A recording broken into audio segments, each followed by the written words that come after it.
HIV/AIDS has killed millions of people around the world, but there's still no cure.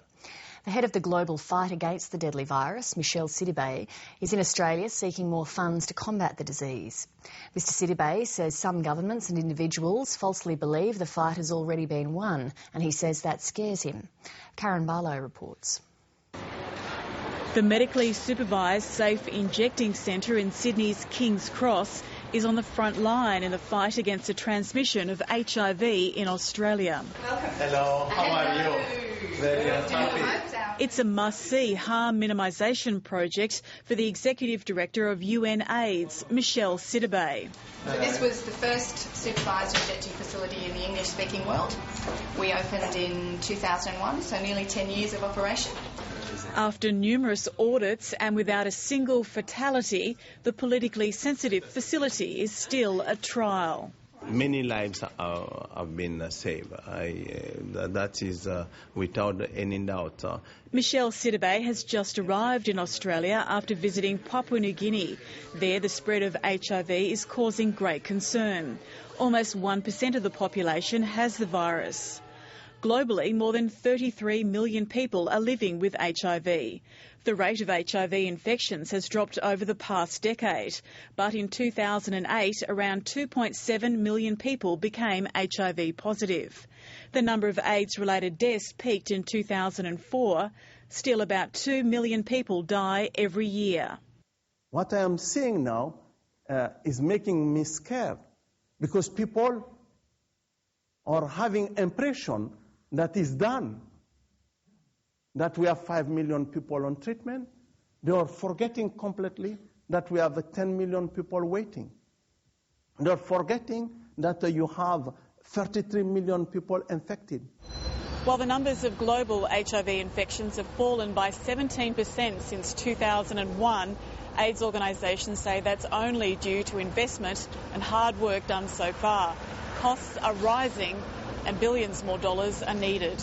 I'm saying the risk for us to transform this universal hope we have been creating for those 5 million people and more people who are waiting for those treatments into a universal nightmare. Set up by governments, NGOs, business and affected communities, the Global Fund to fight AIDS, tuberculosis and malaria has been supporting large-scale prevention, treatment and care programs. UNAIDS is asking Australia to step up its contribution. Well, the Global Fund needs $20 billion. It looks like in the replenishment fund it'll get about $13 billion on current figures, unless countries like Australia double their pledges. And so that means we're going to have reduced numbers of people on treatment and reduced prevention programs at critical times in the global epidemic. With the global financial crisis, Michel Sidibe knows it's not a good time to ask for more money.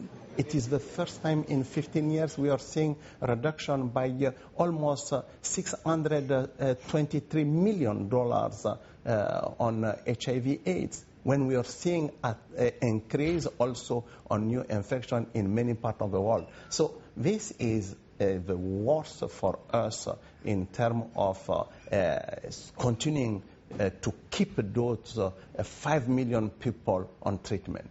We are almost breaking their hope. You're very targets-based, and I'm sure everyone wants the death and infection rates to go down to zero, but the targets that you have, are they realistic? I think it's a vision.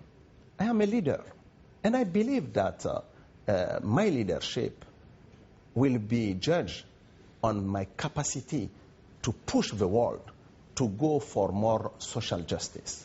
We don't want, you don't want, I don't want my child to be denied from treatment and die if he's HIV positive.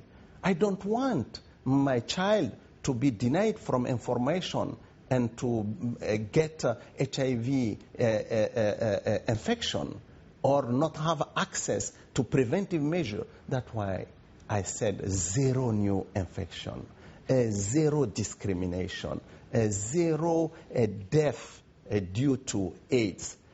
Is a vision, and it's possible if we all mobilize ourselves.